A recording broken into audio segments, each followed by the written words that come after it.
மாதம்தோறும் 4 million பார்வையாளர்களைச் சென்றடையும் நமது news time TN சேனலில் உங்களது விளம்பரங்கள் இடம்பெற வேண்டுமா? உடனே தொடர்பு கொள்ளுங்கள். 7603836167. உங்களது பிசினஸை அடுத்த கட்டத்திற்கு கொண்டு செல்ல எங்களுடன் இணையுங்கள்.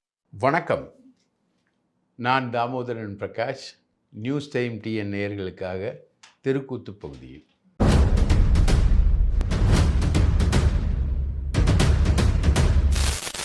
உங்களுக்கு ஒரு வேலை உங்களுக்கு நல்லா தெரியும், இந்தியா முழுக்க நடக்கிற வேலை, அதாவது கட்சிகளை உடைக்கிற வேலை. இப்போது தாவேகா அதிமுகவை உடைச்சிக்கிட்டு இருக்கு, ரைட்டுங்களா? ஆனால் அதே வேலையை தாவேகாக்கு யாராவது செஞ்சால் எப்படி இருக்கும்? அதுதான் இன்றைக்கி நம்மளுடைய டாபிக். புரியுதுங்களா? தாவேகா உடைகிறது, ரைட்டா? நீங்கள் வெஸ்ட் பெங்காலை ஒரு உதாரணத்துக்கு எடுத்துக்கோங்க. வெஸ்ட் பெங்காலில் கிட்டத்தட்ட 50க்கும் மேற்பட்ட எம்எல்ஏக்கள் திரிணாமுல் காங்கிரஸில் ஜெயித்தாங்க. இன்றைக்கி திரிணாமுல் காங்கிரஸ் எங்கே இருக்குது? காணோம். பார்லிமெண்ட்டில் 30 எம்பிக்கள் ஷார்ட்டாக இருந்தாங்க மோடி. இன்றைக்கி கிட்டத்தட்ட 20 எம்பிக்கள் திரிணாமுல்லேருந்து பிஜேபிக்கு மைக்ரேட் ஆகிட்டுருக்காங்க. அங்கே திரிணாமுல் காங்கிரஸ் உடையுது. கல்கட்டாவில் திரிணாமுல் காங்கிரஸ் 3 முறை ஆட்சியில் இருந்த கட்சி, ரைட்டா? அந்த கட்சியே பீஸாக பிஜேபி உடைக்குது. அப்போது பிஜேபிக்கு தாவேகாவை உடைக்கிறதுக்கு எவ்வளோ நேரம் ஆகும், ரைட்டா? பிஜேபி அவங்களுக்கு சாதகமான கட்சி தாவேகா, அவங்க உருவாக்கின கட்சி தாவேகா.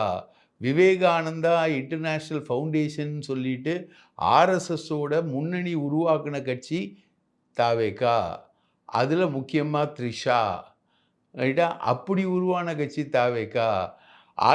கட்சி ஆரம்பித்த உடனே ஒய்+ செக்யூரிட்டி கொடுத்து, ஆட்சிக்கு வந்தோடனே Z+ செக்யூரிட்டி கொடுத்து, எல்லா விதத்துலேயும் பண்ணிக்கிட்டு இருக்கக்கூடிய கட்சி தாவேகா. உதாரணத்துக்கு நீங்கள் பார்த்தீங்கன்னா, தமிழ்நாடு கடற்கரை முழுக்க யார் கண்ட்ரோலில் இருக்குது தெரியுங்களா? இப்போது இன்றைக்கி தாவேகா ஆட்சி வந்த பிறகு அந்த கண்ட்ரோல் முழுக்க சந்திரபாபு நாயுடு மூலமாக, அவங்க கம்பெனி மூலமாக தான் கண்ட்ரோலில் இருக்குது, ரைட்டுங்களா?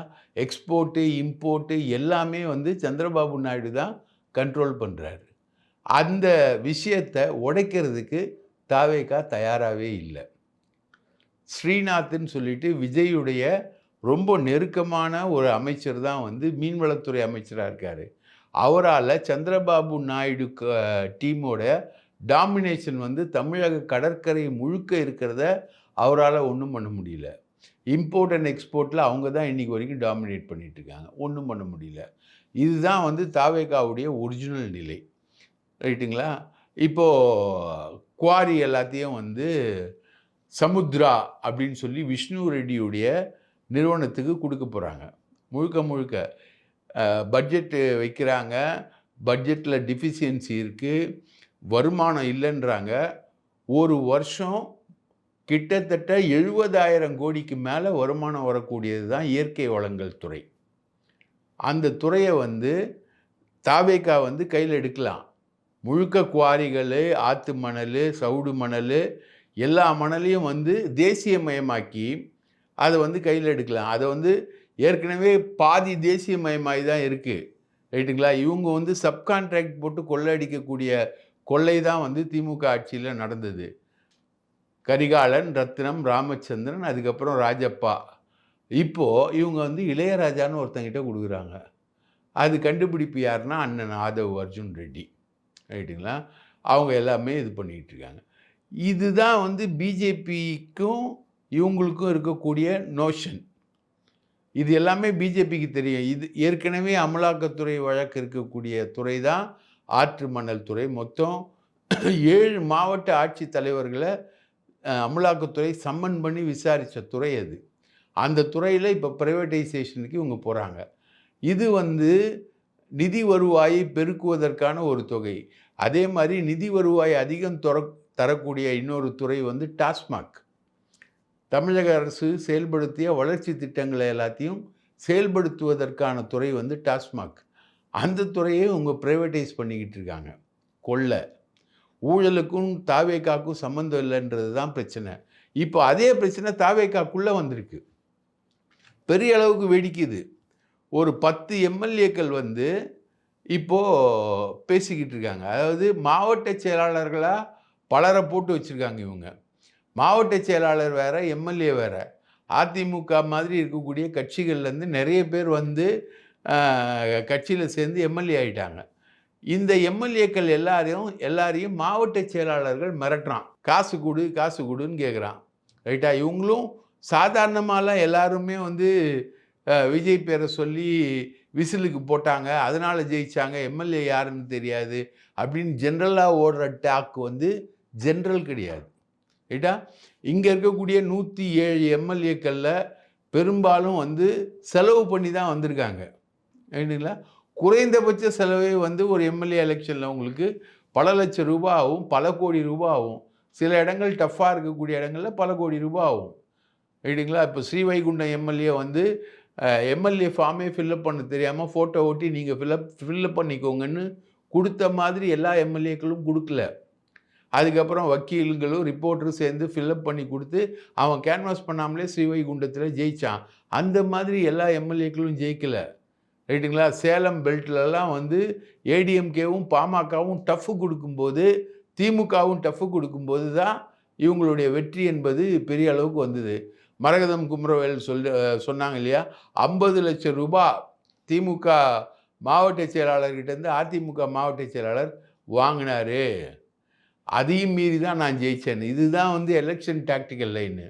எலெக்ஷன் டாக்டிக்கல் லைனில் எம்எல்ஏக்கள் வந்து பெருசாக செலவு பண்ணிட்டு தான் வந்திருக்காங்க. ரைட்டுங்களா? இப்போது அந்த எம்எல்ஏக்களுக்கு பிரச்சனை இருக்குது. இப்போ வந்து ஒரு எம்எல்ஏ 4 எம்எல்ஏ ரிசைன் பண்ணாங்க.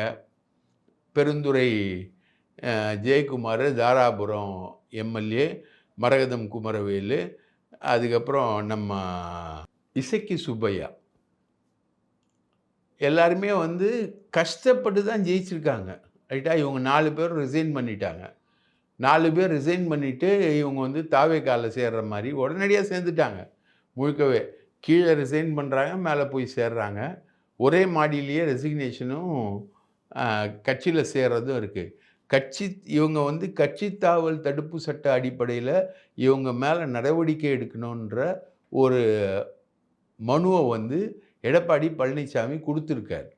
இவங்க எல்லாருமே வந்து நம்ம எஸ்பி வேலுமணி, சிவி சண்முகம் இவங்க பேச்சை கேட்டு கட்சி மாதிரி ஓட்டு போட்டு தாவேகாவுக்கு ஆதரவு தெரிவித்தவங்க. மற்றவங்க எல்லாரும் மன்னிப்பு கடிதம் கொடுத்துட்டாங்க. இந்த 4 பேரும் மன்னிப்பு கடிதம் கொடுக்கல. அதனால் இவங்க மேலே கொடுத்த பெட்டிஷனை பெண்டிங்கில் வச்சுருக்கார் எடப்பாடி. சபாநாயகர்கிட்ட இந்த 4 பேர் மேலே கொடுத்த பெட்டிஷன் வந்து இன்னும் இருக்குது. அது சம்பந்தமான விசாரணை இன்னும் முடிவடையலை. அந்த விசாரணை முடிவடைகிறதுக்குள்ளே இவங்க ரெசிக்னேஷன் கொடுத்து அந்த ரெசிக்னேஷனை வந்து ஸ்பீக்கர் அக்செப்ட் பண்ணிட்டார். ஸ்பீக்கர் அக்செப்ட் பண்ணிவிட்டு இவங்க வந்து தாவேகாலையும் போய் சேர்ந்துட்டாங்க. அடுத்து இடைத்தேர்தல் வரப்போது. இடைத்தேர்தலுக்கான நோட்டிஃபிகேஷனை தேர்தல் ஆணையம் கொடுத்த உடனே இவங்க இடைத்தேர்தல் வேலையில் ஈடுபட்டாங்க. இன்றைக்கி மெட்ராஸ் ஹைகோர்ட்டில் சிஜே தர்மாதிகாரி முன்னாடி இதை ஒரு பெட்டிஷனாக கொண்டு வந்திருக்காங்க. கொண்டு வந்தப்போ விஜய் நாராயணன் சொல்லிட்டு கவர்மெண்ட் ப்ளீடர் வந்து நீங்கள் வந்து ஸ்பீக்கரோட டெசிஷனுக்குள்ளே கோர்ட்டு தலையிட முடியாது அப்படின்னு சொல்கிறார் அவர். அப்போது மெயின் பெட்டிஷனே இதுதான். ஸ்பீக்கர்கிட்ட டிஸ்குவாலிஃபிகேஷன் தகுதி இழப்பு தொடர்பான எடப்பாடி கொடுத்த பெட்டிஷன் வந்து பெண்டிங்கில் இருக்குது.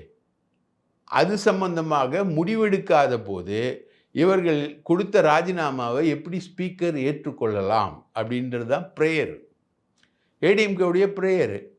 நேற்று இதே மாதிரி ஒரு சிபிஐக்கு விசாரணை தேவை அப்படின்னு கட்சித்தாவல் தடுப்பு சட்டத்துக்கு சிபிஐ விசாரணை தேவை, கட்சித்தாவல் தடுப்பு நடவடிக்கைக்கு தேவை அப்படின்ற மாதிரி வந்த பெட்டிஷனை டிஸ்மிஸ் பண்ண அதே ஹைகோர்ட்டு இந்த பெட்டிஷனில் விஜய் நாராயணன் அவர் அரசு தரப்பில் ஆஜரான விஜய் நாராயணன் சபாநாயகர் முடிவில் ஸ்பீக்கர் முடிவில் வந்து கோர்ட்டு தலையிட முடியாதுன்னு சொன்னது மீறி ஸ்பீக்கருக்கு நோட்டீஸ் கொடுத்துட்டாங்க.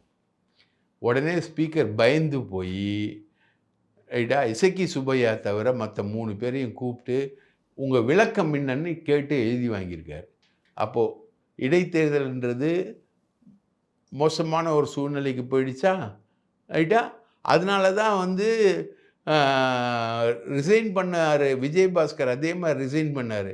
அவர் போய் தாவேக்கால சேராமல் இருக்கார், ரைட்டுங்களா? சிவி சண்முகம் அவர் அடுத்து ரிசைன் பண்ணுறதுக்கு தயாராக இருக்கார். அவரும் போய் சேரல, ரைட்டுங்களா? அது இல்லாமல் வந்து கரூர் விஜயபாஸ்கர் அவர்கிட்ட பேசிக்கிட்டு இருக்காங்க. இந்த மாதிரி அதிமுகவை வந்து இவங்க உடைக்கிற நிலையில் திமுக வந்து இவங்ககிட்டலாம் பேசிக்கிட்டு இருக்கு. இந்த எம்எல்ஏக்கள் கிட்டலாம் உடைக்கிறதுக்கு பேசிக்கிட்டு இருக்கு. இதுக்கிடையில் பாஜக வந்து களத்தில் குதிக்குது. தாவேக்காவை வந்து பீஸ் ஆக்குற வேலையில் இறங்குறாங்க. ஒரு சைடில் திமுக இறங்குது, ஒரு சைடில் அதிமுக வந்து முட்டுக்கட்டை போடுது. எதிர் பதமாக வந்து பாஜக வந்து குதிக்குது. பாஜக வெஸ்ட் பெங்காலில் குதித்த மாதிரி குதித்து அதோட வேலைகளை காமிச்சதுன்னா, தமிழகத்தில் இன்றைக்கி 108 இருக்காங்க, ரைட்டா? ஒரு 70 பேரை தூக்கிட்டு போயிட்டு தாவேக்கா புதுசாக ஒரு கட்சியை உருவாக்கிடும் பாஜக நினச்சா. பாஜக நினச்சா அது பண்ணும். தாவேக்காவை அழிக்கணுன்ற முடிவுக்கு அவங்க போயிட்டாங்கன்னா அவங்க அந்த வேலையை பண்ணுவாங்க. இன்னும் அந்த வேலைக்கு போகல. ஆனால் பாஜக வந்து தாவேக்காவை உடைக்கிறதுல இந்த எம்எல்ஏக்கள் கிட்ட பேசிக்கிட்டு இருக்கு. இந்த எம்எல்ஏக்களுக்கு மாவட்ட செயலாளர்கள் பெரிய டிஸ்டர்பன்ஸாக இருக்காங்கன்னு சொல்லிட்டு தனியாக கூட்டம் போட்டு அண்ணன் புஷி ஆனந்த் பேசியிருக்கார். புஷி ஆனந்த் கிட்ட குமுறுன்னு குமுறி இருக்காங்க. இவங்க எல்லாமே புது எம்எல்ஏக்கள், ரைட்டுங்களா? காசு பார்க்காதவங்க, ரைட்டா? திமுக கையிலையும் காசு இருக்குது, பாஜக கையிலையும் காசு இருக்குது, அதிமுக கையிலையும் காசு இருக்குது. காசை கொடுத்தாங்கன்னா இவங்களுக்கு மறுபடியும் எம்எல்ஏ சீட்டுன்னு அஷூரன்ஸ் வந்து கொடுத்தாங்கன்னா ஒருவேளை ரிசைன் பண்ணிட்டு போகலாம்ல. ஒரு 10 எம்எல்ஏக்கள், ஒரு 50-70 எம்எல்ஏக்கள் வந்து கிட்டத்தட்ட உடைச்சாதான் வந்து தாவேக்காவை முழுசாக உடைக்க முடியும். 2/3 மெஜாரிட்டி வேணும். ஆனால் 10 பேர் ரிசைன் பண்ணிவிட்டு இதே தாவேக்கா வந்து கொடுக்குற அதே மெடிசனை திமுக கொடுக்கலாம்ல. 10 பேர் ரிசைன் பண்ணிவிட்டு அவங்க வந்து திமுகவில் சேரலாம்ல. திமுக அவங்களுக்கு சீட்டு கொடுக்கலாம் இல்லையா? தாவேக்காவில் சம்பாதிக்கிறதுக்கான வழியே இல்லை. டெண்டர் எதுவுமே கிடையாது. எதையுமே இவங்க கண்டுக்கிறது இல்லை. எல்லாமே வந்து நம்ம ஆதவ் அர்ஜுன் ரெட்டியும் புஷி ஆனந்தும் தான் டிசைட் பண்ணிகிட்டு இருக்காங்க. இந்த எம்எல்ஏக்களுக்கு வேலையே கிடையாது. எங்கே போனாலும் எதுவும் நடக்கலை. சின்ன டிரான்ஸ்ஃபர் கூட நடக்கலை. சின்ன போஸ்டிங் கூட வர்றதில்லை. இவங்க சொல்கிற சிபாரிசை வந்து யாரும் மதிக்கிறதே இல்லை. அதுக்கு ஒரு கட்சியாகவே இல்லை. கட்சியில் சேர்றவனு கூட விஜய் பார்க்கறது இல்லை. இந்த மாதிரி ஒரு கோர்ஸ் வந்து போகிறது, இது மாதிரி ஒரு விளைவு வந்து வருது. அப்படின்ற நிலையில் வைகோ என்ன பண்ணுறாரு, அவர் வந்து கடையநல்லூர் எம்எல்ஏவை ராஜினாமா பண்ண சொல்லி கேட்குறாரு. கடையநல்லூர், சீர்காழி 2 எம்எல்ஏக்கள் வைகோவுக்கு இருக்காங்க. அதை ராஜினாமா பண்ணிவிட்டு அவர் வந்து மந்திரியாக வரணும் அப்படின்றதுக்காக இன்றைக்கி போயிட்டு ஸ்டெர்லைட் விஷயமா விஜயை பார்த்து பேசினேன்றார். ஸ்டெர்லைட் விஷயமா ஸ்டெர்லைட் வந்து விஜய்கிட்ட மூவ் பண்ணிக்கிட்டு இருக்கு.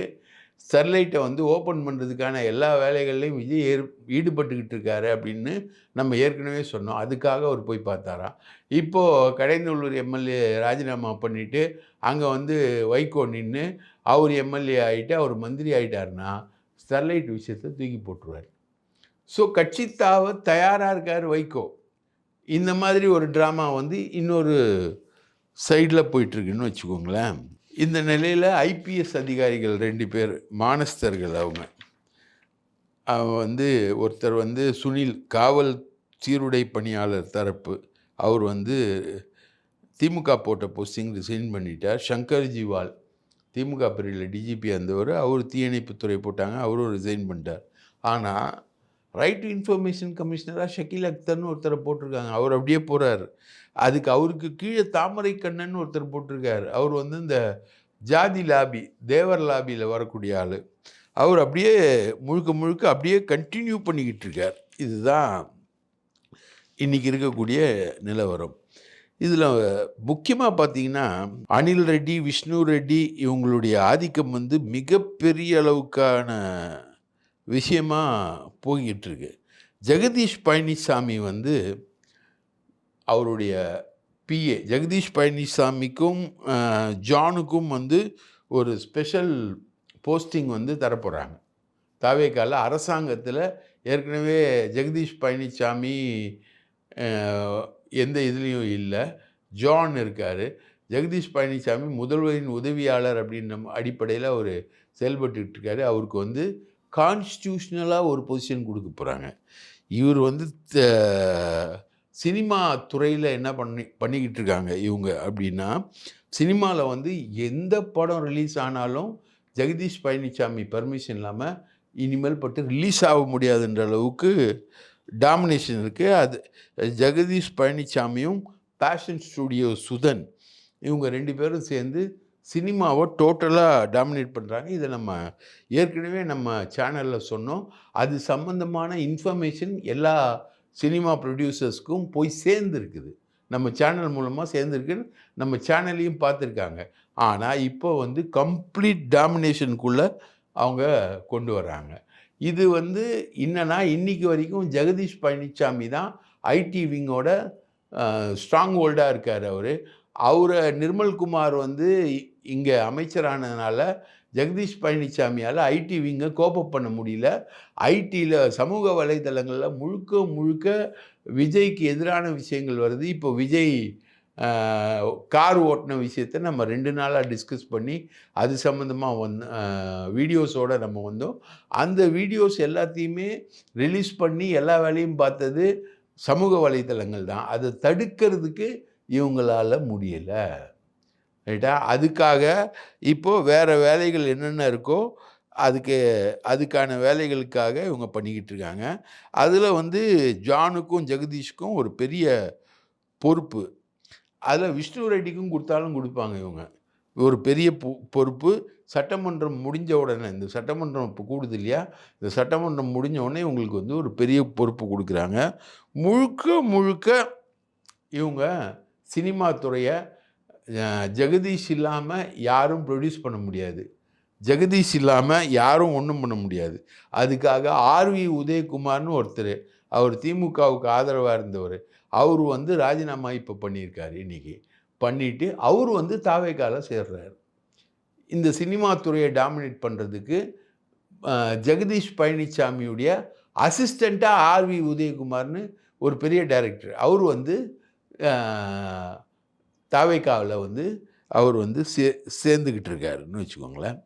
இந்த மாதிரி நித்திய கண்டம் பூர்ண ஆயுசாக இருக்கக்கூடிய இந்த அரசு ஒரு நிதி அமைச்சரால் தமிழில் எழுதுனதை படிக்க முடியல.